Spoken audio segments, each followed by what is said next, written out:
42% BC reservation కొత్త రిజర్వేషన్ల కేటగిరీలోనే ఈ ఎలక్షన్లు నిర్వహించేటువంటి అవకాశం అయితే కనిపిస్తుంది వారు. రైట్ రమేష్, అయితే మనకు ఒక బ్రేకింగ్ అందుతుంది. పంచాయతీ కార్యదర్శుల యొక్క బిల్లులు కూడా సర్కారు విడుదల చేసినట్టు తెలుస్తోంది. అంటే ఇప్పటి నుంచి కూడా పంచాయతీ కార్యదర్శులు ఎప్పటి నుంచో వాళ్ళందరూ కూడా ధర్నాలు చేస్తూ ఉన్నారు. మాకు బిల్లులు విడుదల చేయండి, మేము అప్పు చేసి పెట్టుకొచ్చాము, మేము అప్పు చేసి వీటిని కూడా కొనసాగించాము, మా బిల్లులు విడుదల చేయాలని. బట్ ఇప్పుడు వచ్చేసరికి స్థానిక సంస్థల ఎన్నికల షెడ్యూల్ విడుదల చేసిన తర్వాత ఇప్పుడు ఈ యొక్క పంచాయతీ కార్యదర్శుల యొక్క బిల్లులు సర్కారు విడుదల చేయడానికి గల కారణాలు ఏంటి? ఏమన్నా దీంట్లో మతలబు పొందుకోవాలి, లేదంటే పంచాయతీ కార్యదర్శులు ఇప్పటికైనా సహకరిస్తారు, పంచాయతీలో ఖచ్చితంగా గెలవాలి అన్న ఉద్దేశం మీద ఇది కాంగ్రెస్ పార్టీ విడుదల చేసింది అనుకోవాలా? అయితే ఇది జూలై నుంచి కూడా గ్రామ పంచాయతీ వర్కర్లకు జీతాలు ఇవ్వనటువంటి పరిస్థితి ఉంది. వరం రాష్ట్రంలో ఒక జూన్ జూలైకి సంబంధించి జీతాల కోసం గతంలో గ్రామ పంచాయతీ వర్కర్లు అయితే ఆందోళన చేపట్టడం జరిగింది.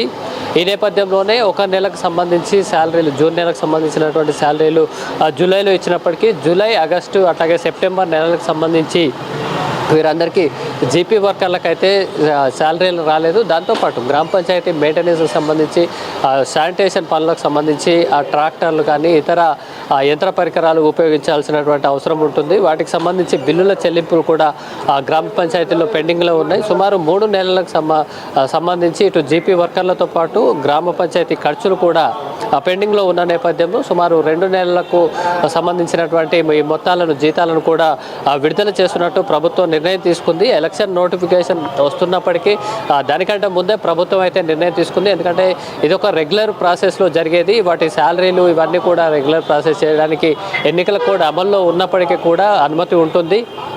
సో ఇది ఎట్లయినా ఎంసీసీ కోడ్కి అయితే ఉల్లంఘన కానప్పటికీ ఏదైతే గ్రామ పంచాయతీ వర్కర్లు సుమారు 3 నెలలుగా వారంతా జీతాల కోసం ఎదురు చూస్తున్నటువంటి పరిస్థితులలో ప్రభుత్వం నిర్ణయం తీసుకొని వీటికైతే విడుదల చేయడం జరిగింది. వారు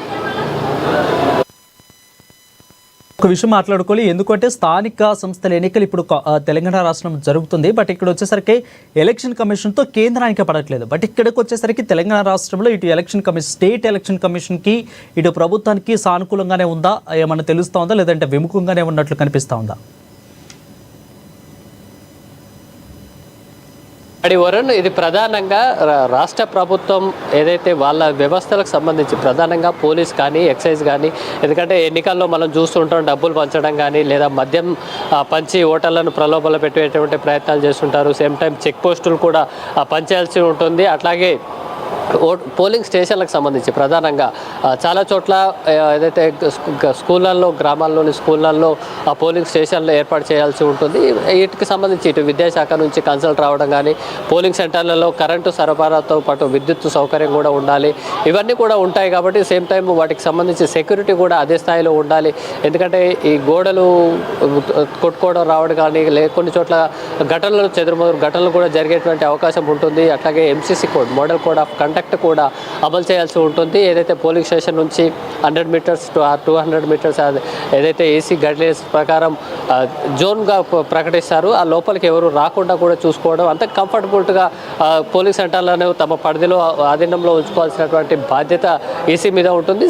సేమ్ టైం ఏసీకి ఉన్నటువంటి అధికారుల దృష్ట్యా ఇటు పోలీసు శాఖ, ఎక్సైజ్ శాఖ, ఇటు ఎడ్యుకేషన్ డిపార్ట్మెంట్ కానీ వివిధ శాఖలతో వీళ్ళంతా సమన్వయం చేసుకోవాల్సి ఉంటుంది. ఈ వ్యవస్థనంతా కూడా ప్రభుత్వం ఎలక్షన్ల కోసం సమకూర్చాల్సినటువంటి అవసరం ఉంటుంది. కాబట్టి వీటికి సంబంధించి ఏదైతే గవర్నమెంట్ తాము రెడీగా ఉన్నాము, ఈ వ్యవస్థతో అంతా కూడా ఇవ్వడానికి సిద్ధంగా ఉన్నామనే కన్సల్ట్ అయితే ఈసీకి ఇవ్వాల్సి ఉంటుంది.